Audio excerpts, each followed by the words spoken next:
A few weeks ago, I ordered an $8 blog post from iWriter. And while I was generally impressed with how the guy managed to stick to the outline and find some Amazon affiliate products, I really had to ask myself the question, was I ready to publish his article on one of my websites? And the answer to that was a resounding no. The reason for that is because even though he stuck to the outline, he found some products, the content itself was quite dry, it was quite shallow, and I really I can't see myself or anyone else actually buying the products that he listed. So that begs the question, how do you make your articles better? How do you make your readers actually want to buy the affiliate products that you list? That's why today what I'm going to do is I'm going to take this keyword, I'm going to do competitor research, I'm going to search for products on Amazon to list, and I'm going to write the whole article from start to finish with you guys along so we can find out how to write the perfect affiliate blog post that actually gets sales. So with that said, let's get started. Now, before you sit down and begin writing your article, it's very important to do some competitor research first. The reason for this is because you don't want to write exactly the same thing as your competitors. Otherwise, your audience will have no reason to read your article instead of theirs. So what you really need to do is make something that's better than what already exists. The good news is competitor research is really easy. All you have to do is play a little game of what is this competitor doing wrong and what's he doing right? To do this, all you have to do is type in your target keyword in Google, open the first 3 to 5 pages ranking for that keyword, and criticize them. For example, our first competitor is playingcarddex.com. For one, their content is super thin. They barely have 100 words in here. And two, they don't even include the keyword coolest bicycle playing cards in their article. Now, aside from listing down the bad things that your competitors are doing, it's very important to also list down the good things so that you can include this in your article as well. And for this example, we can see that they're really providing the readers with some really cool playing cards. And I also noticed that there are a lot of images here because people who type in coolest playing cards are probably going to look for these pictures. They don't just want to read words, they want to see the images as well. So here's our second competitor, and as you can see, there's shallow content, there's no target keyword, and probably the worst thing of all is that there are no images. So write that down, make sure you put images in your article. But however, if you read this article, you'll find that the decks he's talking about are actually really cool. We're talking fireproof decks for astronauts here. So that's probably why he's in second place, even though the other parts of his article are not great. And here's our last one, and as you can see, this is really a typical affiliate blog. At the end of this video, I bet our article is going to look really similar to this one. So let's go through it and see how we can improve. So we can see here that he has this really nice table at the start, which makes it easy for people to go to his affiliate partners. So this is something that I'm definitely going to add to my article as well. And we can also see here that he reviews a good number of decks, it's 10. So one of the easiest ways to one-up your competitors when it comes to listicles is to simply write about more products than them. So I'm going to write about 12 decks instead of 10. Now, of course, just a word of caution here, it really depends on what you're writing about. Maybe people don't want to read about super many, say, toasters, for example. Maybe a small number will help them more. Now, the one criticism I have of this article is that the content is again shallow. This is because he doesn't even write a description of the cards he's talking about. He simply puts in bullet points, which I'm going to guess he just took off Amazon. That's really where we can capitalize and write something better than this guy. So here's what I have from our competitor research, and of course, you should make a better list than this one, but really what I'm going to write about is cool cards. I'm going to add lots of pictures. I'm going to write about decks that don't just look cool but are actually cool, like the astronaut deck. And I'm going to write about 12 decks and add a table at the start of my article. And as you can see here, the don'ts, these are the reasons why you should read my article instead of the competitors. So let's put that all together and start writing. But wait, before that, let's first create an outline. Now, if you're writing a listicle, the good news for you is that almost all listicles follow a super simple outline that looks pretty much exactly like this. There's a title, there's an introduction, and you just write about the products and add a short description and finish with a conclusion. Now you might add in FAQs or how to buy the product, but for this article today, it's just about cool playing cards, so we don't really have to do that. Now let's just go ahead and fill up these. Instead of saying product number 1, let's find the actual products we're going to write about. And to do that, we go to Amazon.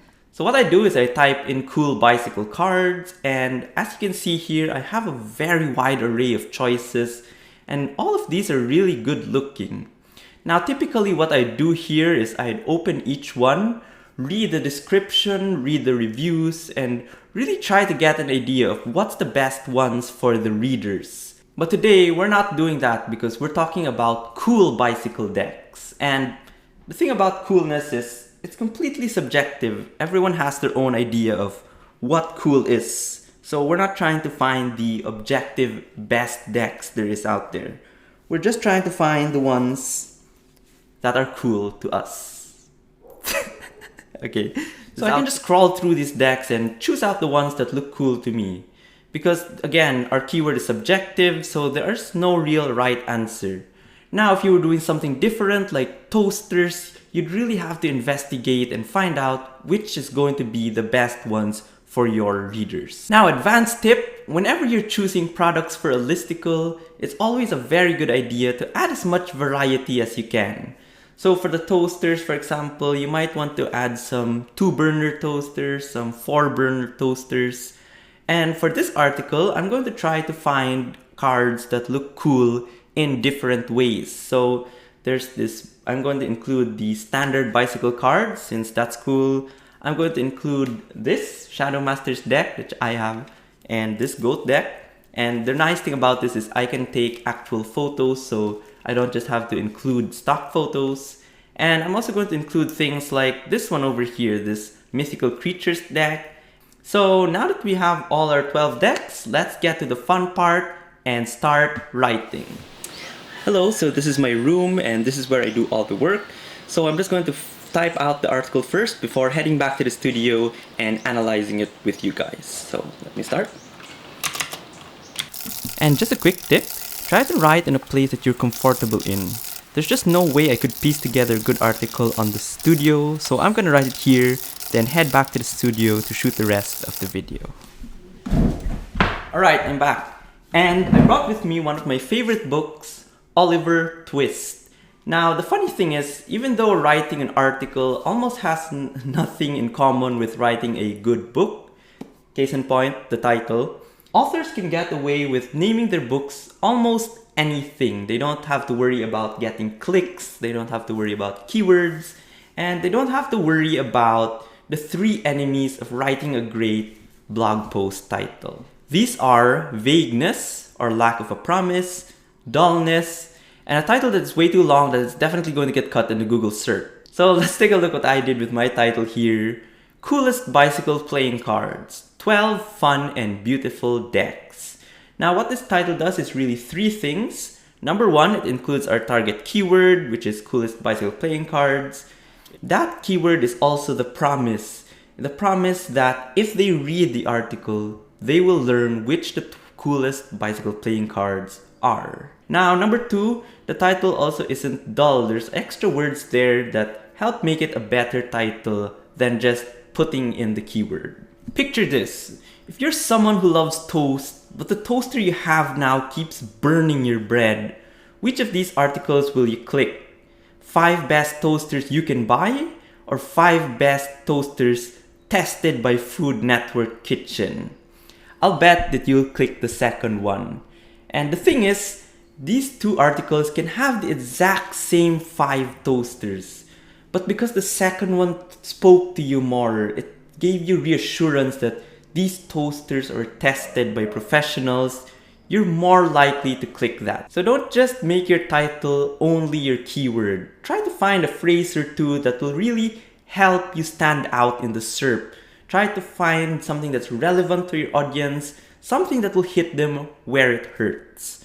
Now, what I put was 12 beautiful and fun decks. That's probably not the best title in the world, but it at least gives readers an idea of what they're going to get when they read the article. And finally, number 3 is you want to have a title that's short enough to fit on Google SERP. You can use free tools for this, like Mango's SERP Simulator. I originally wanted to put 12 beautiful and fun decks that you can buy, but that brought the character count up to 70, which is already over the limit. Ideally, if you want to be safe, stay around 60 to 65. So that's how to craft a great title. But okay, well, where was I? Even though writing an article almost has nothing in common with writing a good book, case in point, the title, you'll find that there are some lessons that you can learn from the way great books are written. So traditional books have 3 parts. There's an introduction, and there's a development, and there's an outcome. And if you know how to write articles, you've probably realized that that's very similar to what our structure as well, which is introduction, body, and conclusion. So let's try to see the lessons that we can learn from each of these sections. So let's start with the introduction. Now, most great books start out by trying to get you to do one thing, and that is to care about the main characters. Please, sir, I want some more. In the case of Oliver Twist, the early chapters of the book are all about establishing who Oliver is and going deep into his backstory. It's trying to get you to build sympathy for young Oliver, so by the time it gets to the main part of the story, you'll be completely invested. You will need to know what happens next.